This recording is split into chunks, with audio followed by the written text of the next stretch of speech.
we will provide a project preview. After that, we will discuss what we heard from you during the first round of engagement. After that, we will provide the improvement options that we have developed. We will also provide option comparison, and we will wrap it up with a question and answer period in the end. In terms of the purpose of today's info session, we want to provide a project to update the community members and report back on what we've heard in round one engagement. And we also want to present 2 design options that are shortlisted for the community feedback and input. And diving into the project overview, as you may know, the government of Yukon and the city of Whitehorse has partnered to explore design options for intersection upgrade at Range Road, 2 Mile Hill Road intersection, as well as Alaska Highway, Hamilton Boulevard, and 2 Mile Hill Road intersection and surrounding streets. Our project team came up with the acronym of HART, which stands for Hamilton Boulevard, Alaska Highway, Range Road, and 2 Mile Hill. These 2 major intersections within the city of Whitehorse are heavily used with variety of road users, including people walking, biking, driving, and riding transit. Through the HART Combined Intersection Upgrades project, the city and the government of Yukon are looking to improve the safety, accessibility, and convenience of these 2 intersections for all road users. The study area, as you can see, is illustrated on the screen with the red dash boundary.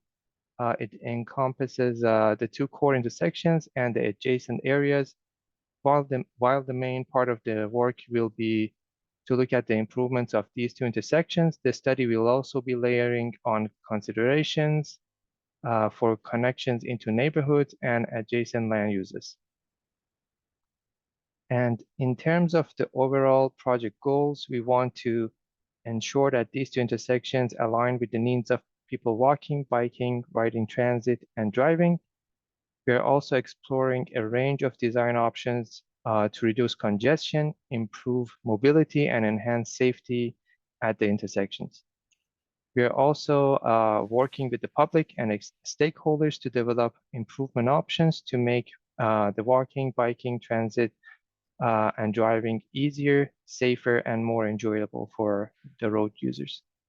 The project will also support the government of Yukon's and the city of Whitehorse's transportation and sustainability goals by improving the flow of the traffic, providing active transportation facilities, and which are safe and comfortable for the users of all ages and abilities. With that, I'll pass it to my colleague Pierre from the city of Whitehorse. Thank you. Thank you, Iman. So in terms of the project process, the project was launched a year ago in April.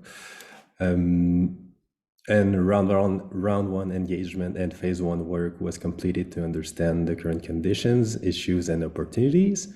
Throughout the fall and winter months, options considered have been developed based on the combination of technical work, engagement with the public, and key stakeholders. We're currently in engagement round 2. So the project team aims to share the different design options. We have 2 options to present to you tonight and collect your feedback. In May, we'll be taking the feedback and input to determine the preferred option that meets the city and government's goal and objective for this project. And finally, in June, the round 3 engagement is where the preferred option will be presented. So for this round 2 of engagement, it includes this webinar and also the Q&A session at the end. We also have the community survey that is available until April 19. It will help us understand your feedback and on the proposed options. It is really detailed, and we're excited to have your feedback. Hopefully this webinar fills the gaps within the information gaps within the survey. It should take you about 15 minutes to complete. Lastly, there will be 2 in-person pop-up engagement events on April 17. This one will be at the Canada Game Center between 5 p.m. and 8 p.m. And there will be another one held downtown on Main Street on lunch at the lunch hour on April 18th, so between 11 a.m. and 2 p.m. And this will be an opportunity for the community to discuss the project with the project team, and also we'll be taking another round of feedback at these events. And with that, I will let Barry take over to present the two designs options. Thank you, Pierre. And just before we get down to the two design options, we'll just take a couple minutes to share what we heard from round one. So again, a recap, round one engagement was really to inform the community members and stakeholders about the project, and also consult with the community to learn more about the issues and opportunities in the study area. So here you can see the opportunities that were hosted throughout round one, which included updates and information on the Engage Whitehorse website. We've also reached out to stakeholder groups and had the opportunity to discuss the project with representatives from Whitehorse Walks and the Takini North Neighborhood Association. There was an online survey in round one as well, which had over 450 responses. A public info session similar to tonight was held online to introduce the project and provide a Q&A on the issues and opportunities. And then lastly, the first round of engagement was summarized in a engagement summary report, which can be found on the project webpage. So here I'll go into some of what we've heard from round one engagement and some of the highlights. We asked people about their primary mode of transportation when traveling within this study area throughout the summer and winter months. And it provided us a good representation of different users of the corridor and community members that would be traveling through different modes throughout the year. So on the top there, you can see about 3/4 of respondents to the survey drove in the winter and about 2/3 drove in the summer. Cycling made up about 12% of the respondents in the winter and 21% in the summer, so about 1 in 5. Walking was about 7% in the winter and 11% in the summer. Commercial vehicle and trucks made up 4 and 3% respectively, while transit was the lowest with less than 1% based on the survey respondents. In terms of top concerns, we heard about top concerns for both these intersections from community members, and these were some of the themes and concerns that they shared. For the theme of traffic flow, it was noted that traffic congestion was prominent during peak hours. There were long vehicle waits causing vehicle traffic delay and unsafe driving, and poor synchronization of traffic lights. Another theme was unsafe driving conditions, where vehicles often ran yellow and red lights. They found the intersection confusing to navigate. Left turns felt unsafe, and high speeds along the corridor. And lastly, another prominent theme that we heard was the lack of active transportation infrastructure. So this showed up in long crossing distance for people walking or biking, lack of safe crosswalks for pedestrians, and lack of dedicated lanes for biking. And out of all those concerns, we also asked about top priorities when considering improvements at these intersections. I won't go into too much detail, but similar for both intersections, we heard top priorities involve changes to address the flow of traffic, crossing improvements, and safety for all users, so for people walking, cycling, and driving.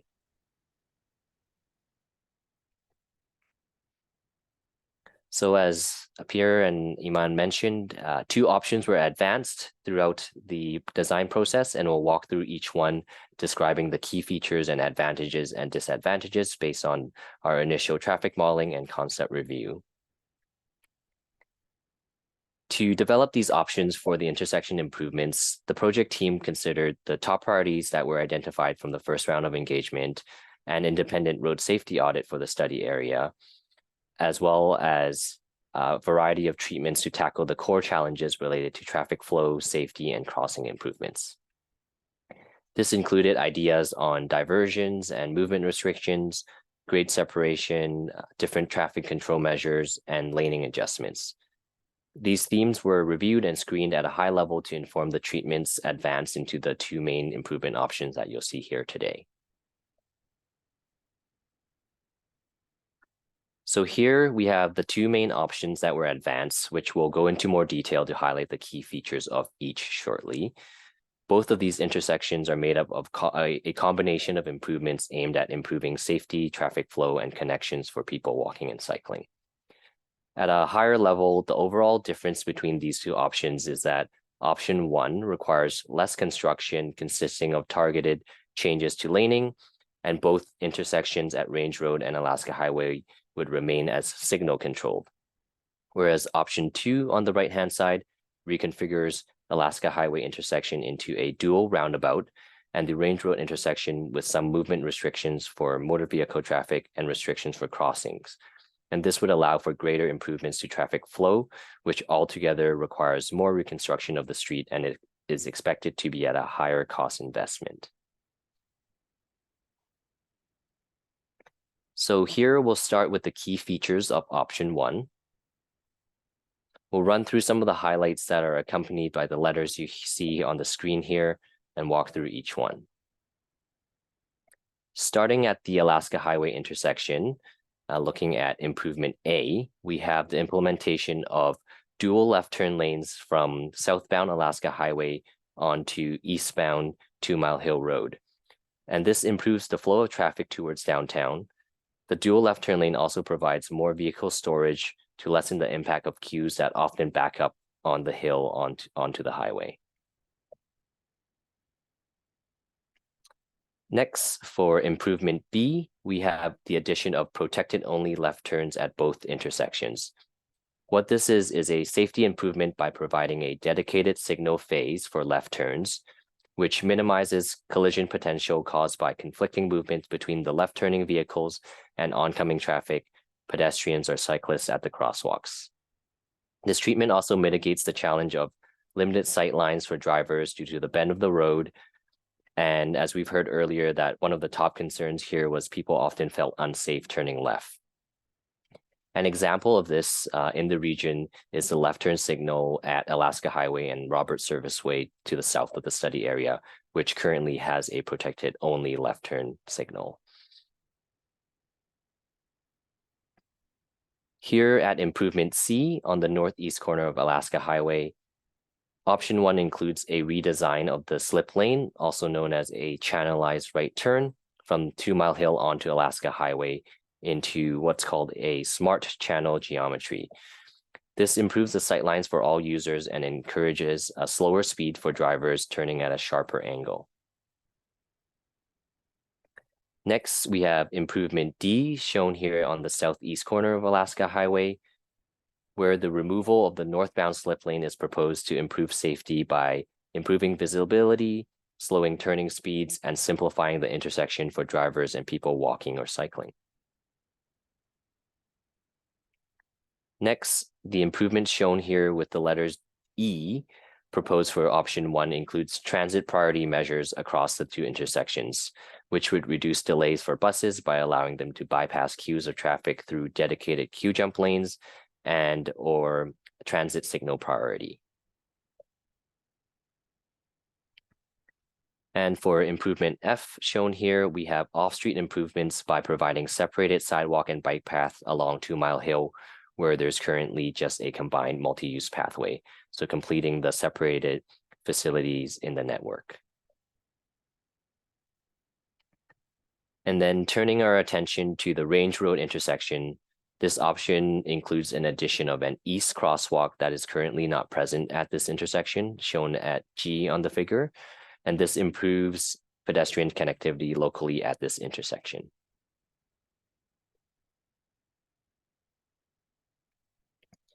Next, I'll walk us through option 2, which consists of a dual roundabout at Alaska Highway and reconfigures Range Road with some movement restrictions for motor vehicle traffic and crossings, which allows for greater improvements to traffic flow. So one of the most prominent features of this option, shown in A, is the 2-lane roundabout at Alaska Highway and Hamilton Boulevard to improve traffic flow and safety. The design encourages drivers to slow down as they approach the roundabout and reduce the number of lanes and decreases the crossing distance for pedestrians and cyclists.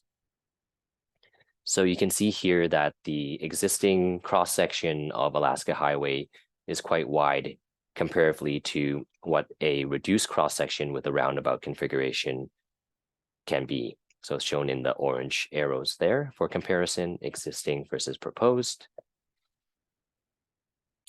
Also at the roundabout, shown with the letter B, is a westbound to northbound right turn bypass lane.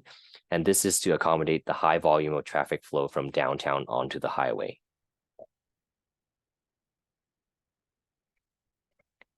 Next, at the Range Road intersection, option 2 proposes reconfiguring the intersection with a continuous T treatment to improve traffic flow on 2 Mile Hill Road, shown in letter C, allowing for uninterrupted flow towards downtown and with some movement restrictions on Range Road, except for emergency vehicles, which can be accommodated by a mountable median.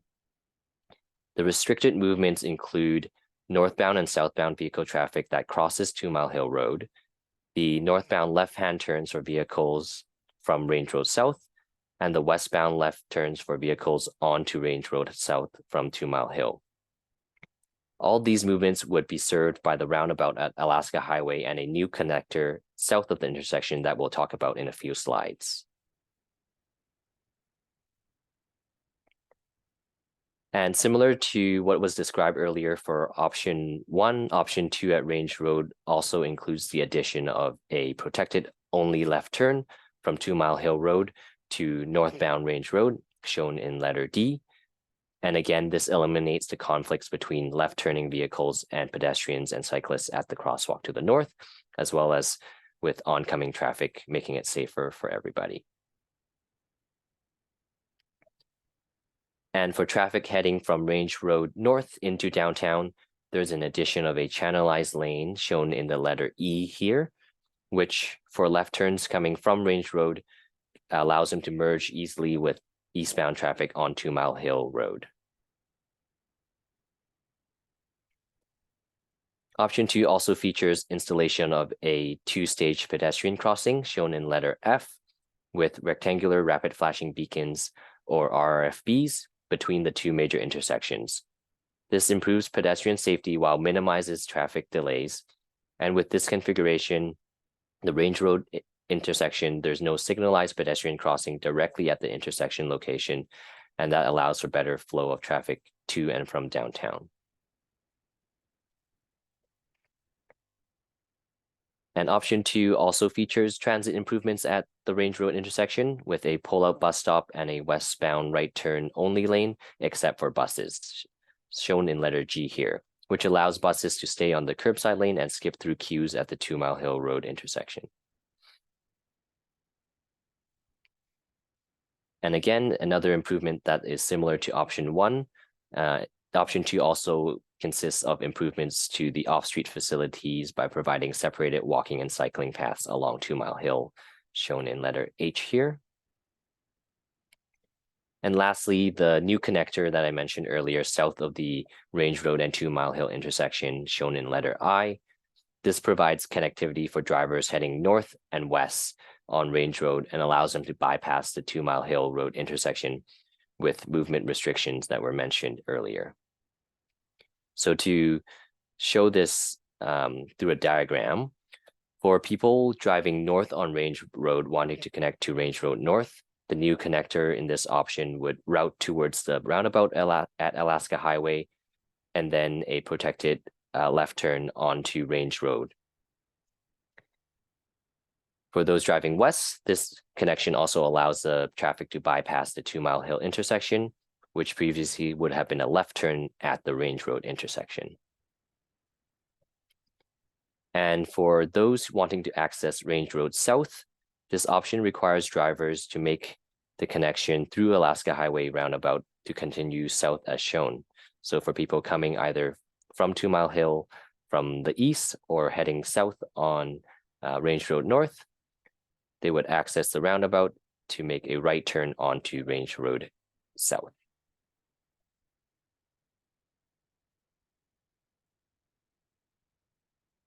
And finally, for both options, the project team has also identified 2 main desire lines as opportunities for potential grade separated crossing locations to further improve the safety and operation of these intersections. These desire lines are determined based on where people are most often and likely to travel to and from, one across Alaska Highway on the north side of the intersection, and one across 2 Mile Hill Road at Range Road. The 2 Mile Hill Road crossing shown on the right-hand side is considered to be more essential with option 2, given that the design for that option relies on the mid-block crossing location, which is further away from the intersection.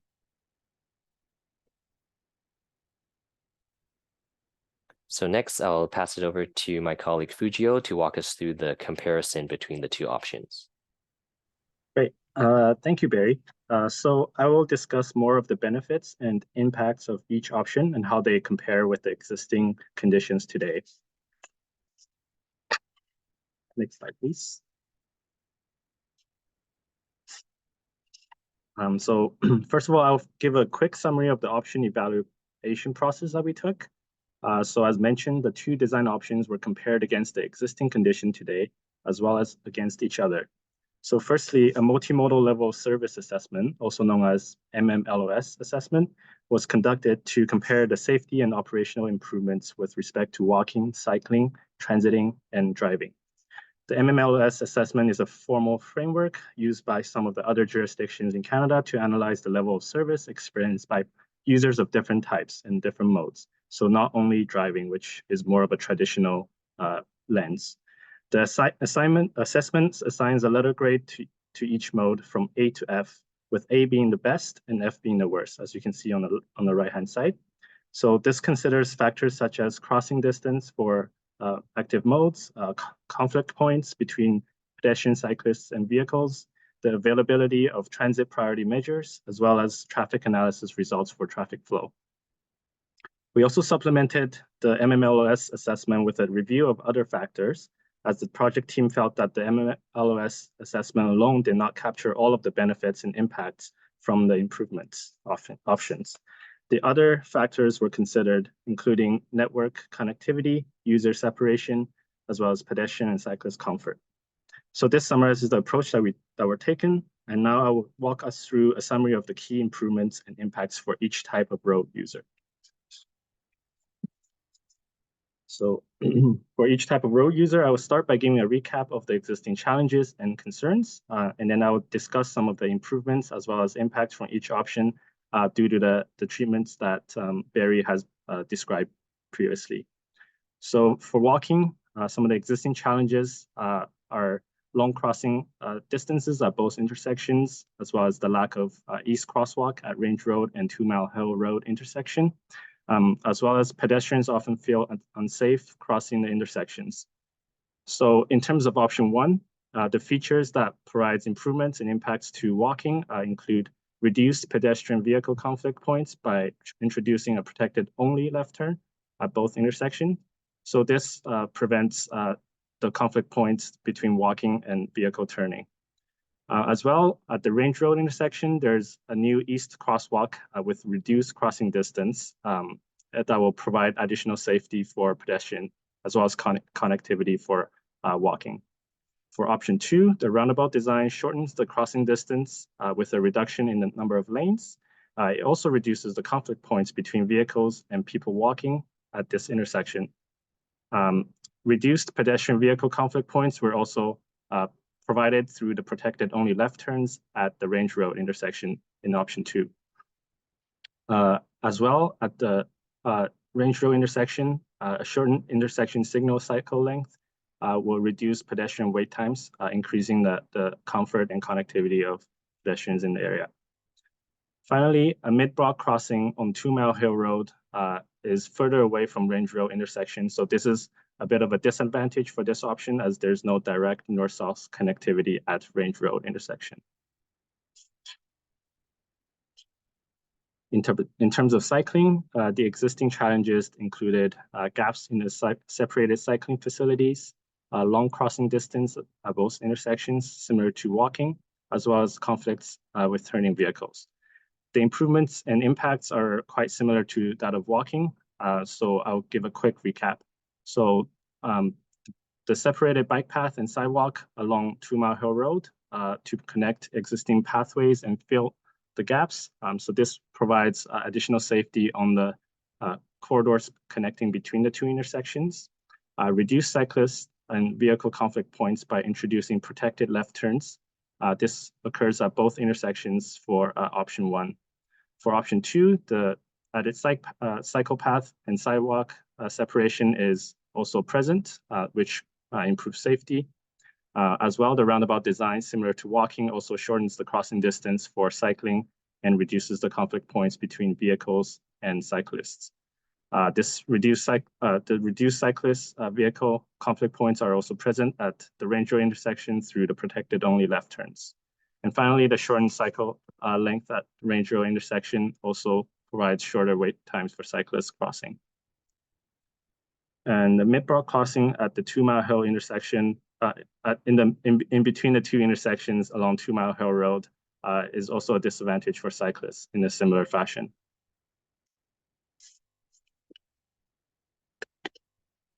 In terms of transit challenges, the transit vehicles experience the same delays today as other vehicles due to the absence of transit priority measures. So for option 1, the transit priority measures, including queue jumps and transit signal priority at both intersections, would reduce bus wait times at these intersections. And for option 2, the transit improvements on the westbound direction at Range Road intersection will provide some relief for bus wait times, as well as a general improved traffic performance at both intersections will further improve transit delays overall.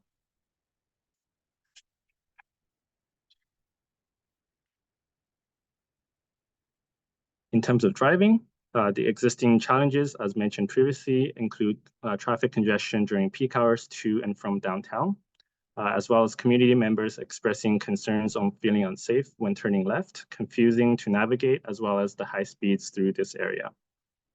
For option 1, improvements and impacts include increased number of dedicated left and right turn lanes, which improve traffic flow through the intersection at both locations.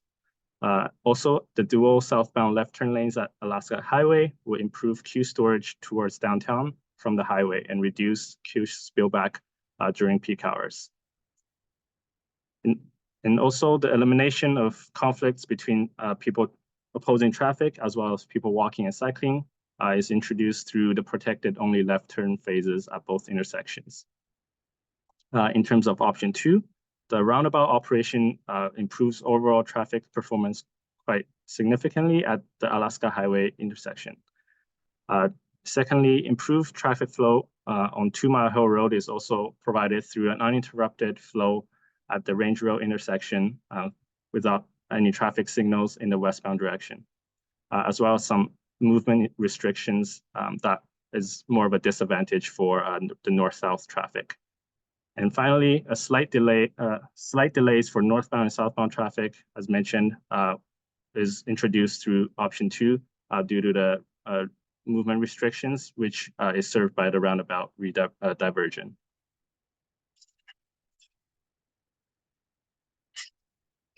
Okay, so this slide is a summary of the options evaluation for the Alaska Highway and 2 Mile Hill Road intersection. So the left-hand side shows the existing as well as the two options. And then across the top, we have the 4 different modes of transportation that were considered. The color coding indicate the level of improvement as well as impact for each mode, going from red as being worse to green as being better. As you can see, the MMLOS letter grades are summarized for the existing condition. So this shows that the current intersection with F and E for walking, cycling, and transit shows that it prioritizes the experience of driving over the experience of safety of other travel modes. As described earlier, both of the options presented today will bring benefits to walking, cycling, and transit. In terms of walking, both options will provide crossing safety, and the roundabout will provide an extra level of safety due to the shorter crossing distance at the roundabout points. In terms of cycling, this is similar to that of walking. In addition, cyclists are provided with a separated bike path for both options. In terms of transit, Option 1 provides specific improvements to buses in the east-west direction through the queue jump lanes and transit priority signals, while the roundabout design in option 2 does not have any specific transit improvements, but it does improve the traffic flow, which includes transit vehicles. In terms of driving, in option 1, all the left turns will be protected only, which improves safety for drivers and other road users. However, as a result, the average intersection delay would increase slightly for drivers during peak times. In option 2, the roundabout operation is expected to improve overall traffic flow during peak times. And it's worth to note that the vehicle column here focuses on the impact of traffic flow. And while not reflected directly, both options have positive safety benefits for driving.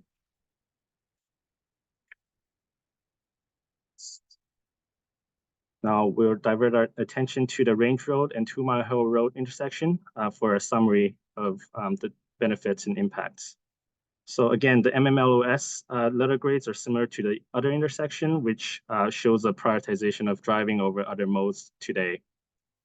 In terms of walking and cycling, both options here provide benefit to crossing safety. The primary advantage of option 1 over option 2 is the north-south crossing opportunities at the intersection that is provided through option 1, but is not directly provided in option 2, but served by the mid-block crossing. In terms of transit, option 1 provides specific improvements in both directions to buses through queue jump lanes, while option 2 provides transit priority measures in the westbound direction.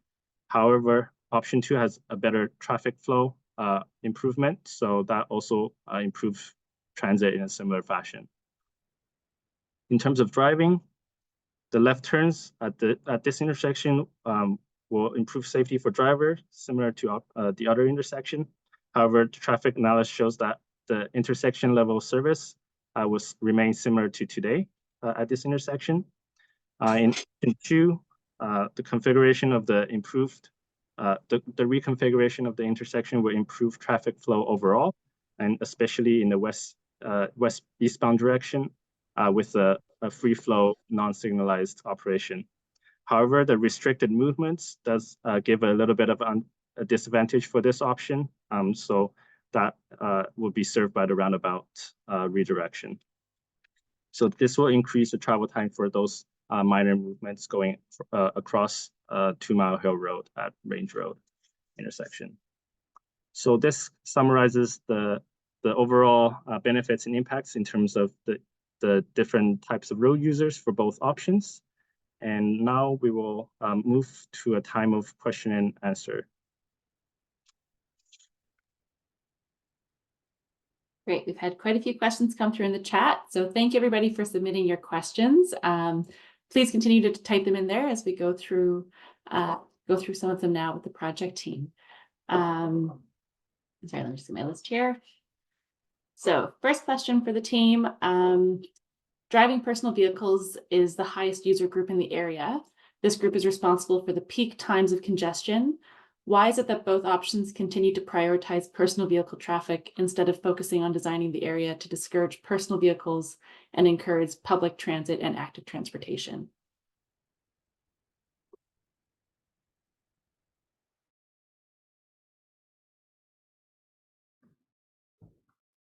Okay, I can go.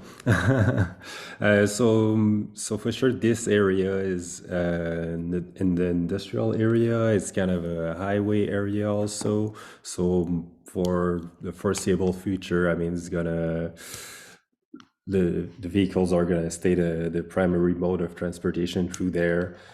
We have a responsibility to make improvements for all the users, and we're trying really hard to make it better for the transit with the queue jumps. That may be interesting to go a little bit deeper into what is a queue jump and the difference between that and a dedicated lane. And but for sure, I mean, the vehicles are gonna stay the main users of this intersection, and I don't think we should necessarily go to discourage them to use it, but encourage them to switch over to active transportation if possible. Maybe to add just calling back to what we heard from round 1 too, in terms of priorities that we heard from community members, it was traffic flow, safety for all users, and connectivity and improvements for walking and cycling. So we did hear from a select group that improving traffic flow, congestion, and safety for driving was also a priority. So just wanted to layer that from what we heard from round 1.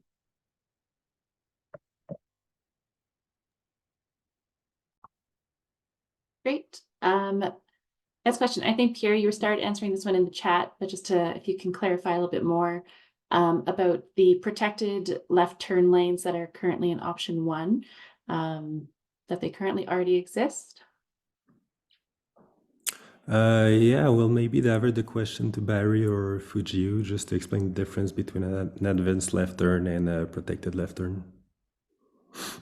Yeah, I can take this one. So the improvement really here is the protected only left turn. So this basically completely separates the left turn from any other travel vehicle movement. So the left turn will have their own dedicated phase.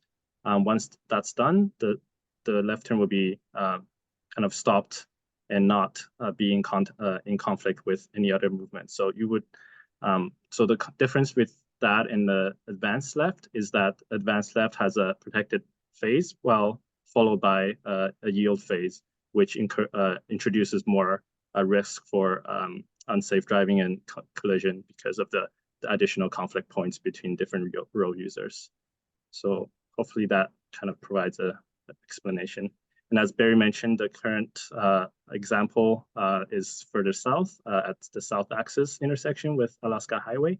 So at that intersection, the north-south direction have a protected only left turn where drivers can only advance during that phase.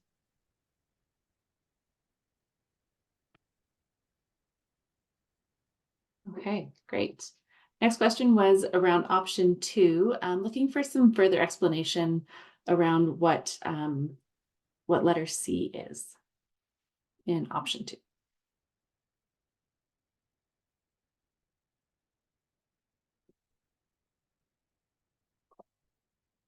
Let me see if I jump to the right one. I'm controlling the slides here. Yeah, so letter C, and that was just like clarification on what that is. Yes. Yeah, so we highlighted letter C as a reconfiguration of the Range Road and 2 Mile Hill intersection that introduces some movement restrictions, as you can see on the screen there. So again, like the southbound and northbound through movements on Range Road would be restricted, and the left turn from 2 Mile Hill onto Range Road South would be restricted, as well as coming from Range Road South. It's a right turn only movement. And this is to allow for better traffic flow from the roundabout across this intersection into downtown. With those movement restrictions, it supports not having traffic stop at the Range Road intersection heading into downtown and backing up onto the roundabout, which has notable improvements to the flow of traffic through this corridor. And then paired with this letter C improvement, as I described later on in the presentation, those movements that are restricted by this configuration would then be served by the new connector shown on the bottom left figure there in letter I, which funnels the traffic and routes it through the roundabout to complete those connections. And then I think I mentioned during the presentation, for emergency vehicles that need to access Range Road North or Range Road South, those movements would be accommodated as the medians shown in letter C there would be mountable for emergency vehicles. So fire trucks, ambulance, those would still be able to access through the intersection at times of emergency needs. I hope that helps, explain it a little bit more. But if there's other questions, as Devin, as you make it through that are specific to this, we'd be happy to go back to it to elaborate. Perfect. Looking more at the overall designs, Could the walking and biking paths be raised at the same level of the rest of the biking and walking paths? Just to help discourage motorists from speeding and also to provide another indication to the driver to watch for pedestrians and cyclists on the intersections.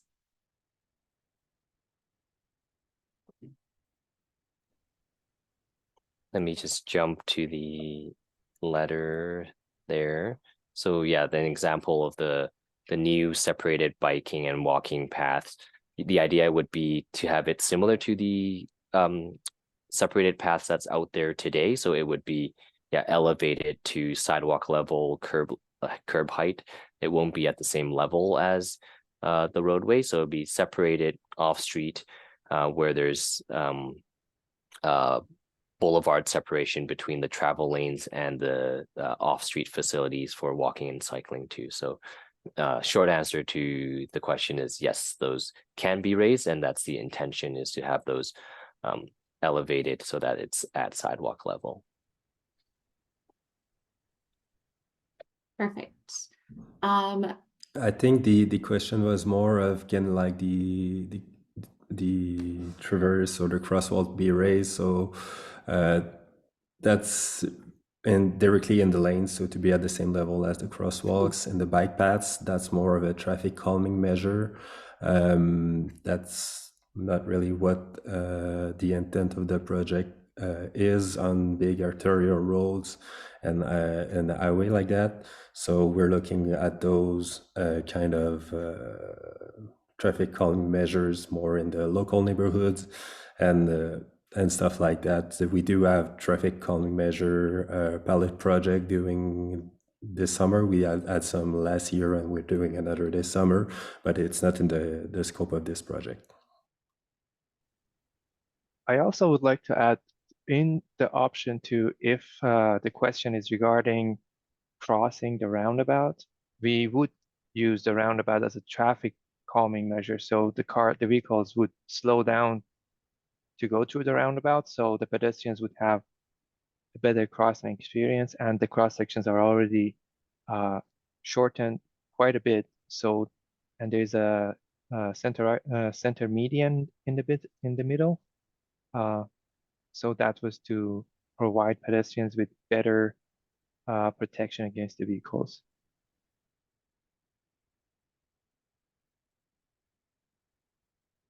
Okay, thanks for the clarification, guys. The next one here is looking at option 2, the Range Road connector to Alaska Highway.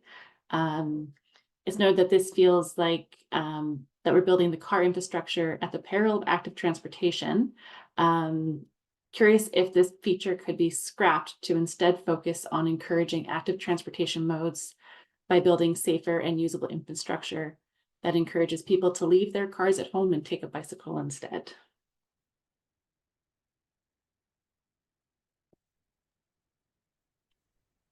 I can take this one. I think that feature, that Range Road to Alaska Highway connector, was added to mostly serve the transit station that is located right in front of the new connector that's suggested.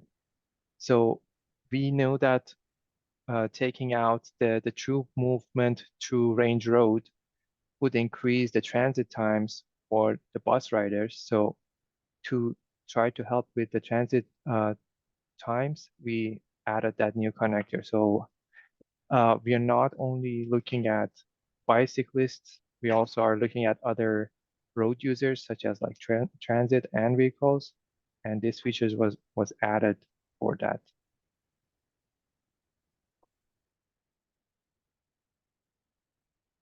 All right, perfect. Next question, is there a plan to have bus-only lanes in the city to help make it faster and more convenient to take the bus rather than using your own personal vehicle? Is there plans to improve transit service beyond this area? There's currently a project on Lewis Boulevard, and also we're working to make it in the bylaws for the bus only lanes. So we don't have any bylaws right now for bus only lanes. So once we have that, we're we're going to look at other options, but really what I've seen in the plans is more on working on those queue jumps and facilities like that on different corridors. So basically the queue jump, without being a bus only lane, give the option to the bus driver to go into the right lane turn lane, and so that one empties basically all the time because the right turn is permitted, and you can go right through and skip basically all the queues from the straight vehicles to go straight. So it's kind of a type of bus only lane that is not a bus only lane, but that's the kind of improvement we're mostly working on different intersections.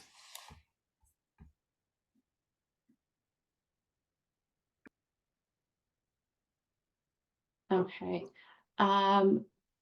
Next question. Seeing that the Range Road intersection in both designs still have the wide sweeping corners, and curious why we did not use sharp corners in those cases to help reduce vehicle speeds. Yeah, I can jump in on that one. As the designs get refined further, it will definitely be like turning vehicle movement checks to make sure that proper design vehicles and control vehicles are accommodated into the intersection.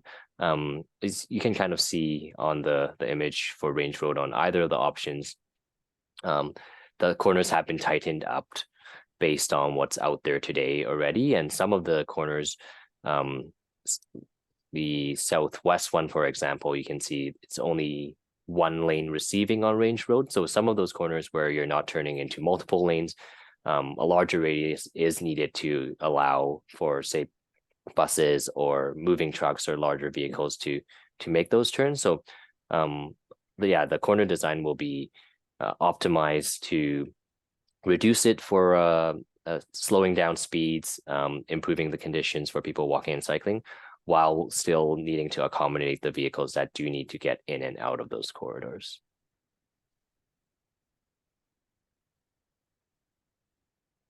Perfect. Next question here. Are we going to be looking at improvements on 2 Mile Hill by Integra Tire? There's concerns about the slip lane in that area being dangerous for AT.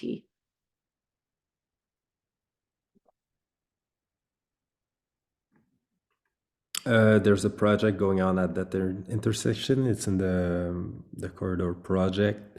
I don't have more detail to give you, but it's something we're looking on in a different project.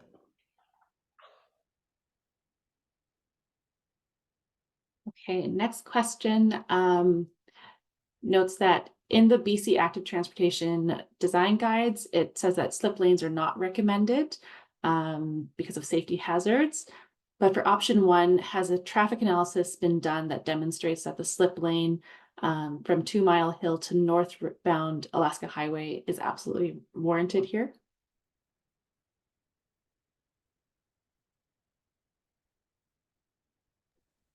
I can take that one, or Do you want to take that? Yeah, sure. Speak to it a little bit, and then maybe Barry can add more.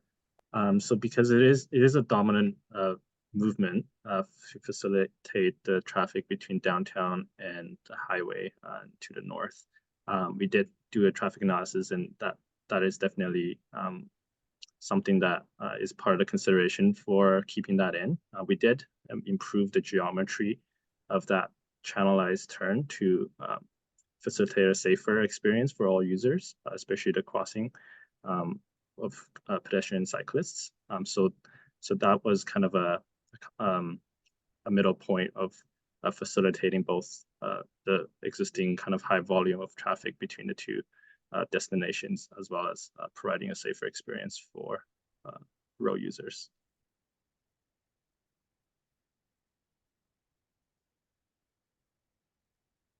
Next question is curious if the project team had considered a second roundabout. So having a roundabout at both Alaska Highway and at Range Road. Yeah, that was actually one thing we looked at the screening stage when we were looking at different configurations, and doing the traffic analysis for the dual roundabout option actually showed that because of the distance between the two intersections and the traffic patterns at the Range Road intersection, there would be queues at a roundabout at the Range Road location that would back up onto Alaska Highway. So the dual roundabout option wasn't viable from a traffic flow perspective, and we ruled that out at a early stage in terms of the traffic analysis. Okay, next question in option 2 as well. Just want to confirm if emergency vehicles will still be able to cross the median, and how this would work with cross traffic. Yeah, so from a physical perspective, a median treatment, like a mountable median, would be able to accommodate emergency vehicles physically. From a it's like safety and stopping traffic perspective, emergency vehicle activated signals to stop the intersection lights could be installed. So those details are to be kind of ironed out if, say, option 2 is the preferred option that would be advanced. But there are infrastructure and technology in place that can prioritize emergency vehicle being able to access through that median.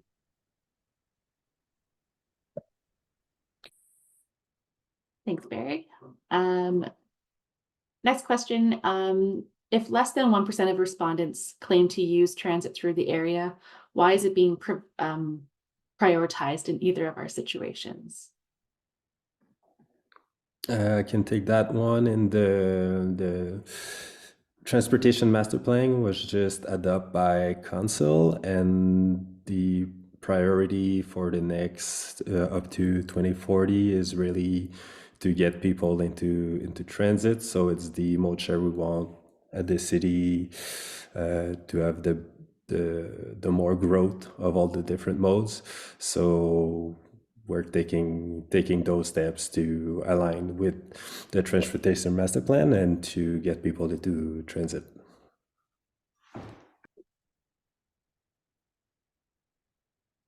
Thanks. Okay. Looking at option 1, how will this option protect pedestrians crossing on the west side of Range Road from traffic turning right onto 2 Mile Hill going to the Canada Game Centre?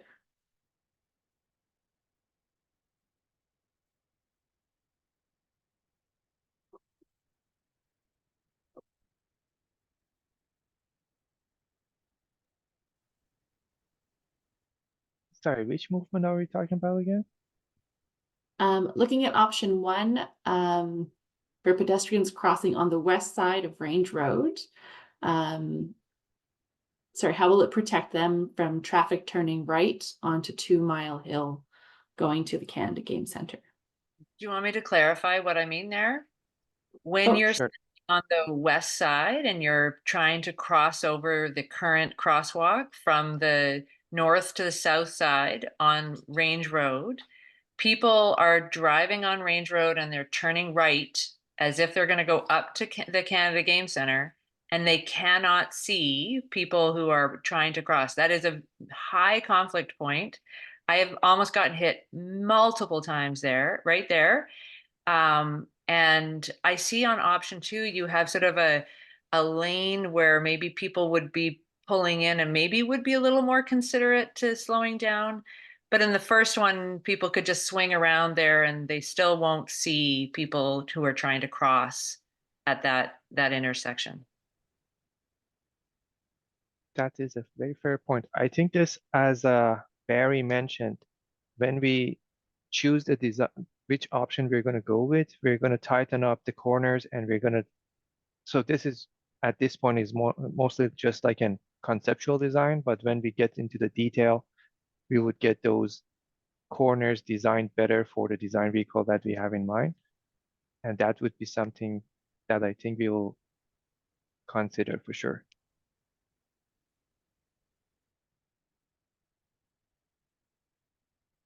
Okay. Next question is, is the plan for the AT improvements to be safe for all ages and abilities? And how will we be able to monitor and show that these improvements do lead to more public transit and active transportation use?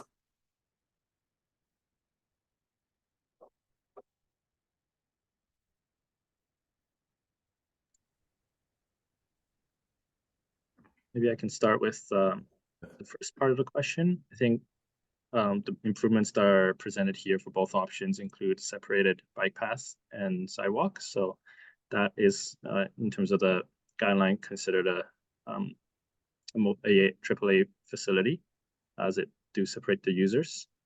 And it is separated from vehicle traffic as well as it is off the street. And in terms of kind of gauging and monitoring, there are resources available from the government through census data and trip data that could help facilitate that, but that is kind of dependent on the jurisdictions involved. Maybe someone else can.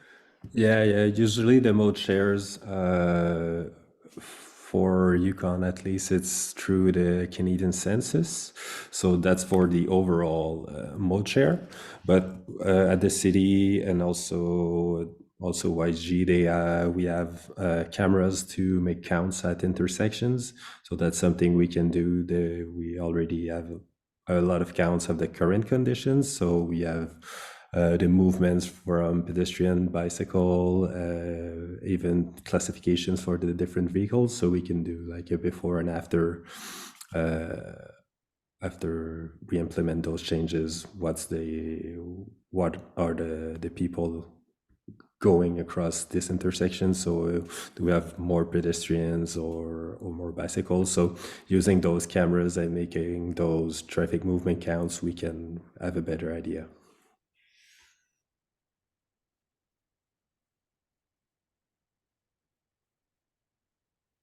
Okay, the next question here is looking for some clarification on active transportation routes. Can we walk through how someone on their bike or walking, from Valley View would travel to the southwest corner of the Alaska Highway Hamilton Boulevard intersection? Can we clarify how they will cross that large intersection from the southwest corner where the trail meets the intersection?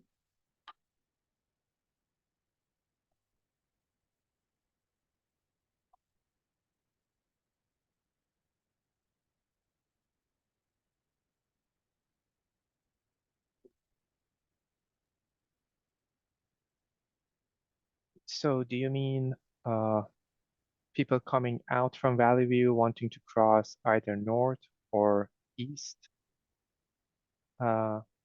Yeah, so from How that would they corner cross? where you've got the red dot on option 1, Yes. yeah, can I cross either to the, yeah, I can cross there or I can cross there, right? So I can still do Yes. crossings? Yes. In Okay, both options, crossings are provided. and then in option 2, okay, so they're just a bit further back from the, okay. Yeah.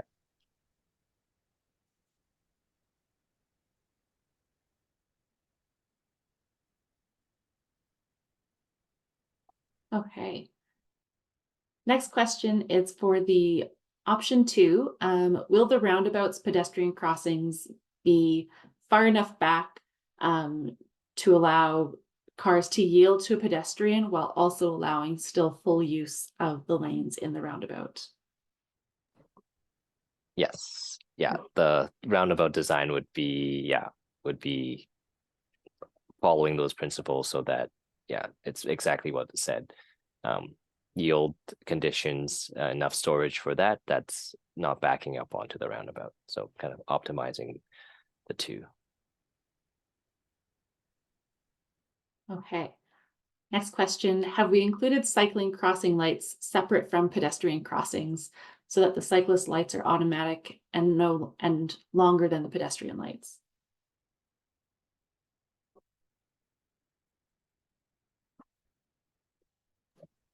I can just jump in maybe. That would be a detail that likely would be incorporated once the preferred option is selected and it goes into detailed design. Yeah, I'm not aware of any separated bicycle signal and pedestrian signals today in the city, but if that is where the kind of infrastructure is moving towards, that's definitely a helpful infrastructure piece to have, is to have a kind of separated bike signal for the protected bike lane and then the pedestrian signal for the pedestrian crossing.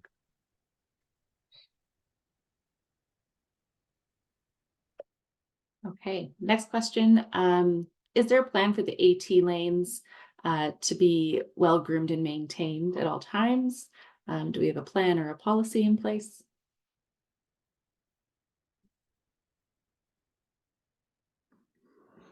This is really something we're trying to improve on every year. There's always some ambiguity and also capacity limitations. So this is really something we're looking at this year on improving. I can talk about a formal plan at the moment. That's not my my specialization, but it's something we need to improve on, and we know.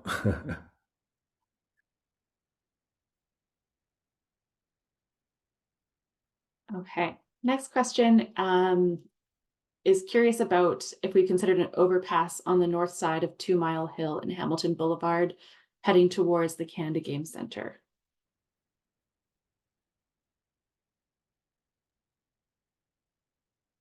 Yes, grade separated crossings have been considered, and I suggest to the people in the meeting, there is the survey that is on right now, and you can mention your support regarding for the potential grade separation locations, if you like them, if you don't like them, if you support, and that would give us an idea of how many people want this to be looked into, and we could take it to the next phases probably. Perfect. We're into the last couple questions here. Have we considered near side traffic lights? Drivers then need to stop at the light rather than stopping at the intersection. So this question came up in the first round of engagement as well. It's a great idea. I think all the transportation specialists, they like it. It's been done and used in many European cities. I think in Canada, we only have it in Canmore. One problem with them might be to have the people adjust to this sort of treatments. And that would be more of a detail that we would look into. At this stage, we still have not chose the option that we want to go with, but that's something that we could be looking at. But also, if we don't look at them, it doesn't mean that the preferred option, what we're going to design, is not going to accommodate all the needs.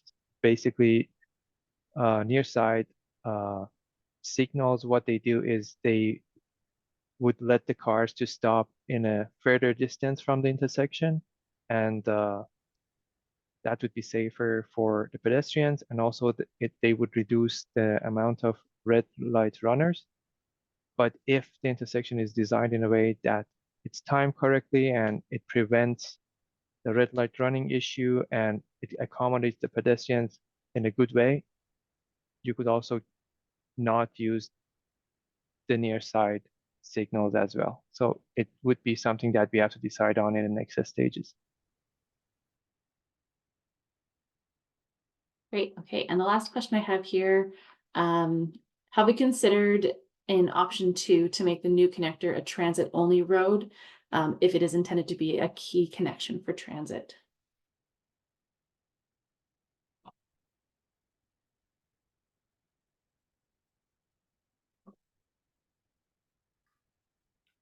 Pierre, do you want to take that one? For sure, we can consider it.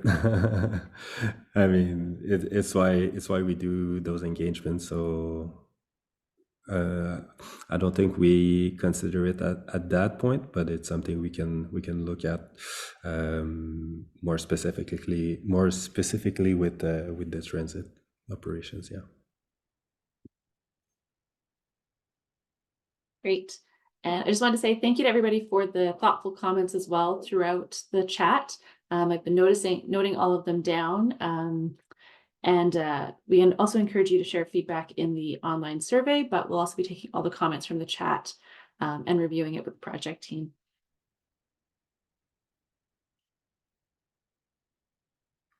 Yeah, and there's still opportunity to get involved. So I think everybody that's here tonight, you've been to the project page on Engage Whitehorse/HART. Really go and participate in the online survey. It's really a tool that we're going to use and go deep into it for the next stage. So really do it and share it with everybody you know.